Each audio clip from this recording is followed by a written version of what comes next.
The once bustling lottery store was now a scene of chaos and terror.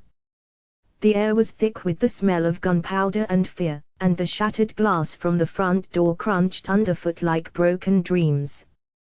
Caught in the crossfire were 5 ordinary people, their lives forever changed by the twist of fate that had led them to this place at this time.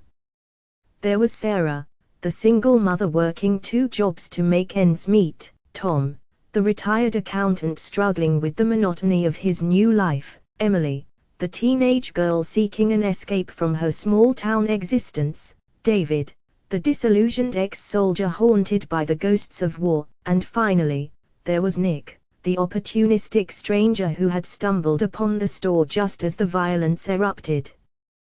The man holding them hostage, a desperate and unpredictable figure named Jack, had claimed the winning lottery ticket as his own, but the witnesses had seen the truth. It was Tom who had purchased the ticket.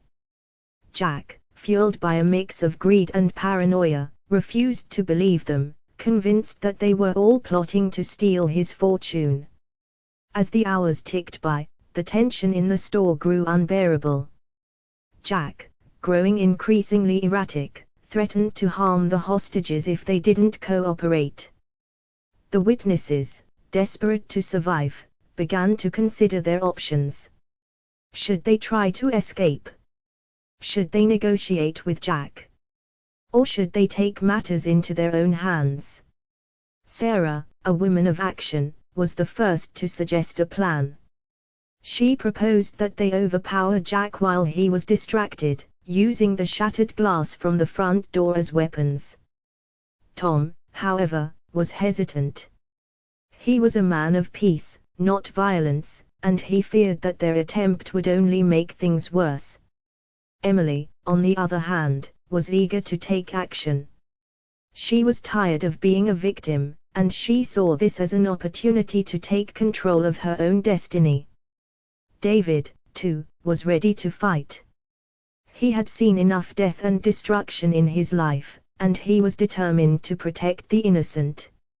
Only Nick remained silent, his eyes darting from one person to another, calculating his next move. He was an outsider, a stranger to the others, and he saw this situation as an opportunity to make a quick profit. He had no loyalty to anyone, and he was willing to do whatever it took to get his hands on the lottery ticket. As the sun began to set, casting long shadows across the dusty floor of the store, the tension reached a breaking point. Jack, his nerves frayed and his patience exhausted, demanded that the witnesses finally admit that he was the rightful owner of the lottery ticket.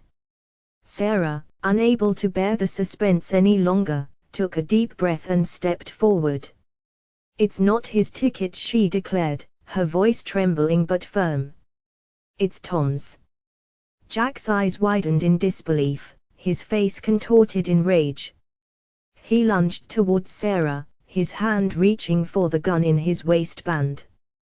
But before he could pull the trigger, Emily sprang into action, grabbing a broken bottle of beer from the floor and slashing it across his face. Jack recoiled in pain, blood streaming down his cheek. He stumbled backward, knocking over a shelf of groceries in his fall. The witnesses seized the opportunity, rushing towards him and tackling him to the ground. A struggle ensued, a desperate fight for survival. Nick, seeing his chance, lunged for the lottery ticket, which was still clutched in Jack's hand. He managed to pry it loose, but before he could escape, David grabbed him from behind. The 2 men wrestled, their bodies straining against each other. Nick, desperate to break free, reached for a knife that had fallen from Jack's waistband. But David, anticipating his move, seized his wrist and twisted it behind his back. With a cry of pain, Nick dropped the knife, and David pinned him to the ground. The other witnesses, having subdued Jack, turned their attention to Nick, their faces etched with anger and betrayal. "You were just in it for the money," Sarah spat, her eyes blazing. Nick hung his head in shame, his dreams of riches crumbling around him. He had underestimated the strength and resolve of the others, their willingness to fight for what was right. In the aftermath of the struggle, the witnesses stood in the shattered remnants of the lottery store, their hearts pounding, their bodies bruised and battered. They had survived, but at a cost. They had seen the dark side of human nature, the depths of greed and desperation. But they had also seen the power of courage and compassion, the ability to overcome even the most daunting challenges.